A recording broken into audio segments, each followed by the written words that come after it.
So the other day I'm talking to a news. She has this housemate issue, and he was getting a little perturbed by it. And he is sharing the story of it. And at the end of it, I just shared with him, like, listen, like, this person that's picking a fight with you, you don't have to respond to it. You don't have to respond to that energy, to that angst with the same energy that they're bringing towards you. They're displacing their emotions onto you. And you can either take that emotion and you can put it inside your cup, and then your cup is going to overflow, and then you're going to displace those emotions on the other people. Or you can take those emotions that they're giving you and say, yeah, no thanks, and just fuck that. I'm Teflon, it doesn't stick to me, right? And I'm thinking about this today because I love you guys. Listen to this podcast, like watching it on YouTube. I love you guys. You're the best.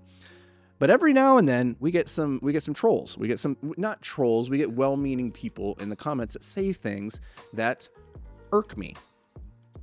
Irk isn't the right word. I actually don't get any kind of emotional reaction to it. But the other day, somebody left a comment. It was a very innocuous comment. It wasn't even a mean thing by any means. It was just saying, hey, you should change the title of this video to this, because this word doesn't mean that. And I just responded. I go, actually, the word means literally this. And I shared the definition of it. And I said, now what? Right? And that wasn't a problem. What was a problem was then the next person saying, oh, you can't take criticism, huh? And I thought about that, and I was like, no, I don't take criticism from people in the stands. If you're not on the court with me playing, if you're not my coach, I don't take your criticism. Neither should you.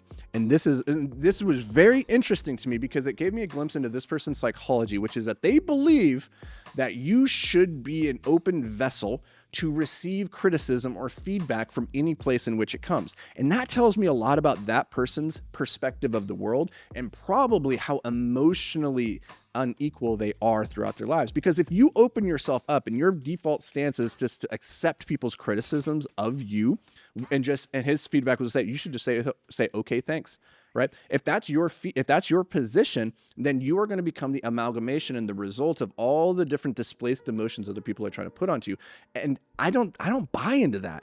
I think you should stand guard at the gate of your mind. And I believe that you should defend your opinions. I think you should defend yourself if you don't agree with something. Now, I don't think that you should get all riled up and get into a fight about it. I don't think you should let it disturb you. Like, this person was obviously disturbed that I couldn't take criticism. And I was like, it wasn't criticism. I'm just saying I don't agree with the thing that you don't agree with. And that's okay. We can agree not to disagree. But his upset, and this wasn't even the original guy. This is another guy who's like, oh, that's not cool that you're fighting with your audience. I'm like, I'm not fighting with my audience. I'm just saying I don't agree with this. Here's why. Take it or leave it. I don't care. It's effectively like, and the way I think about this is like, and I'm sharing this because I want you to put your message out into the world.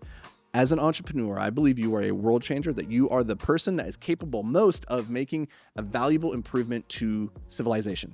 And you can do that both through your business, through your service, but then also through the message and the stories that you tell as you do that. By being the lighthouse that shares what you're going through, the things that you're experiencing, the struggles that you're overcoming, by sharing those things, you give other people a silent permission to step into their greatness. And slowly but surely, if you can use your candle light to light somebody else's candle, and they can use their candle to light somebody else's candle, then we can light the world. And it costs you nothing. It costs the candle nothing to light another candle. But there will be countless people out there trying to blow out your candle as you do this.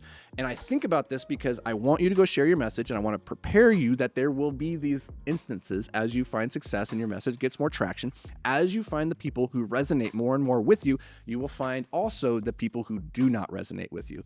You will be a magnet that both attracts and repels. And it's the people that you repel that can be the loudest sometimes. And they can be the most overwhelming with their message of discontent and of criticism. And if you let it, that will snuff out your candle. Now, on YouTube, in particular in this instance, what's annoying is simply that the way I think about this is I'm trying my best to make you a dinner right now. I've invited you over to my house, to my YouTube channel, and I am making you a meal.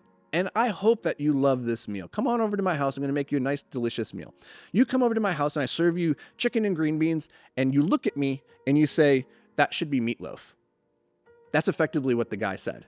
That's effectively what the guy did, right? Like, he comes to my house, I serve him a free dinner, and he says, this shouldn't be chicken, it should be meatloaf. And I go, I disagree. And then somebody else from outside in the hallway is like, you should take feedback and make a meatloaf next time. I'm like, You can't live your life like that, guys. And I hope by sharing this and like pointing it out to you, you can see how ridiculous it is. Now, here's where it gets harder. This is very easy to see in relation to strangers on the internet, right?